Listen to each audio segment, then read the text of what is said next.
Olá, meninas. Eu nem sei a hora que vocês vão ver esse vídeo, mas boa tarde para todos, que estou gravando hoje à tarde. Eu queria dar alguns esclarecimentos, algumas orientações sobre o preenchimento das nossas fichas do Conselho Escolar. E eu vou deixar algumas dicas, algumas ideias do que vocês podem usar nos pontos fortes, nas fragilidades, o que pode ser registrado nos alunos indisciplinados, quais ações que a gente pode colocar para os alunos infrequentes, abaixo da média. Vou começar pelos pontos fragilizados e os pontos fortes, né, que é a ficha de avaliação da turma. Isso aqui é uma só para cada turma, do primeiro ao quinto C. Então, todo mundo vai fazer a ficha da sua turma. O que vem a ser os pontos fortes de uma turma? Um clima de aprendizagem positivo, o engajamento nas aulas, ser uma turma que se interessa, ser uma turma que tem uma boa interação, uma boa comunicação com o professor. Como é o desempenho dessa turma? É uma turma que tem um desempenho já alto, ela já chegou para você esse ano com algumas habilidades consolidadas e ali você está só continuando. Quando essa turma faz um trabalho em grupo, você tem um resultado positivo, é uma turma que consegue se relacionar, conviver bem em equipe, tem um clima de cooperação, é uma turma que está disposta a aprender coisas novas, é uma turma que é muito fechada para o novo. Então, esses seriam os pontos fortes que vocês podem aí registrar. Tem uma infinidade de outros que vocês também vão ver na medida que forem preenchendo, mas só uma dica inicial. Agora vamos ver um pouquinho o que seriam as fragilidades da turma. Bom, uma turma frágil é uma turma desconcentrada, é uma turma que está com ritmo de aprendizagem assim lento, é uma turma que ainda não está pronta para decolar. De repente, o não respeito aos prazos, uma turma que não responde às atividades de casa, assim, não traz esse retorno. É uma turma com pouca criatividade para resolver os problemas, uma turma que não se comunica bem, que tem uma baixa capacidade, né, de se comunicar, de se concentrar. Uma das fragilidades também da turma são turmas desmotivadas.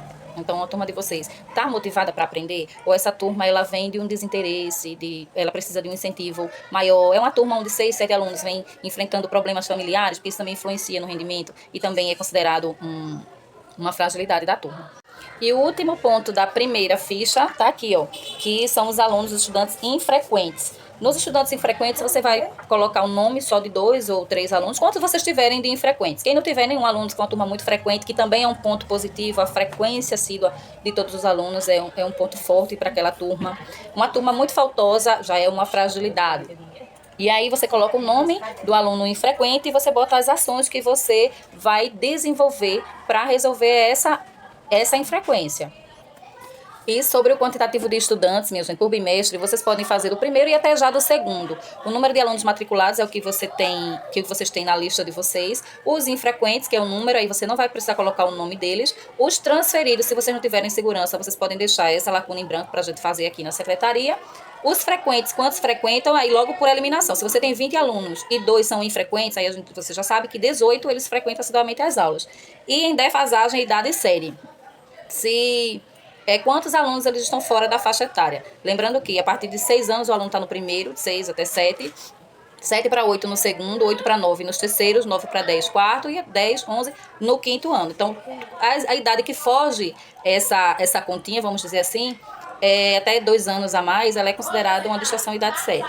Já na segunda ficha, que também é por turma, não é por aluno, é por turma, vocês aí vão precisar responder o nome do aluno com dificuldade, tem espaço para 6 alunos. Qual é a principal necessidade que ele tem? Então, ele tem necessidade de aprender a ler. Qual é a principal dificuldade para a gente entender melhor?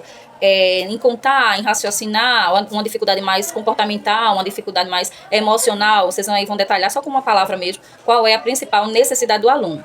E quais as ações que foram desenvolvidas para esses alunos que estão com essa dificuldade. E aí vocês coloquem, gente, tudo assim, muito real. O que é que a gente consegue, tudo que está ao nosso alcance, o que é que a gente consegue fazer de verdade em sala de aula? Então, o que seria? Uma correção coletiva, que é o que a gente faz até para ajudar quem não faz atividade em casa, né? A gente sabe que alguns não fazem por descuido, outros não fazem porque realmente não tem esse suporte de ação. Tem a leitura individualizada, que eu vejo assim, vocês sempre chamam eles lá, né, no cantinho, pertinho da mesa de vocês, para ouvir a leitura, de como está sendo essa evolução. Atividades alfabetizadoras, que eu vejo também vocês fazendo atividades para o nível que aquela criança se encontra. Uso de jogos, uso de tecnologia, quem usa aí data show, TV, videoaula, para dar mais um incentivo nas aulas, assim, coisas reais.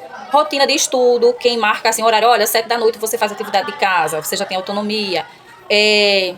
Revisão constante dos conteúdos, dos objetos de conhecimento. O que é na prática? A gente não vai criar nada. Quanto mais real, melhor. E mais abaixo vocês vão encontrar vocês vão colocar o nome dos alunos indisciplinados. O que vem a ser um aluno indisciplinado? É aquele aluno que tem dificuldade em respeitar as regras. É um aluno que tem dificuldade em conviver em grupo. Um aluno que desobedece. E quais seriam as ações que vocês podem registrar aí? Primeiro, o estudo da causa da indisciplina. O que é que faz essa criança ter esse tipo de comportamento? Então, se você já parou, simplesmente o simples fato de você parar para tentar entender, investigar, perguntar o que é que leva esse aluno a agir dessa forma, já é uma ação. Depois, você também pode registrar a relação de confiança, né, o diálogo, o respeito, as barganhas que a gente faz, sem deixar de estabelecer regras, limites. O estabelecimento das regras, dos limites, já é também uma ação do professor.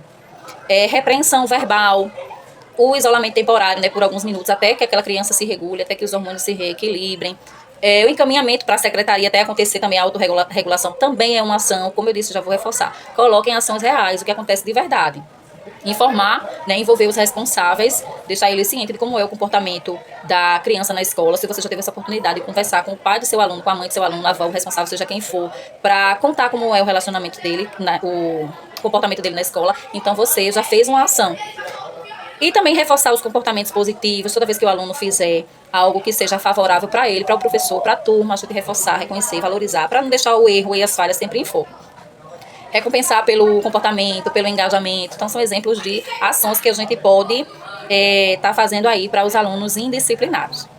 Sobre os alunos infrequentes. E aí vocês vão colocar o nome daquele aluno, 1 ou 2, e vai, como ação, você bota investigação das causas da infrequência. Por que o aluno está faltando? Porque é uma falta, assim, de ordem familiar, social, econômica, é um problema de saúde, tipo, toda terça-feira o aluno não vem por quê? Porque tem uma fisioterapia, porque tem uma consulta com o psicólogo, que vai estar fazendo um tratamento com o dentista. Então, essas faltas constantes é que faz um aluno ser considerado um infrequente. Não é porque o aluno faltou numa segunda-feira, mas ele vem todos os outros dias da semana, uma coisa esporádica, que ele é considerado um aluno infrequente.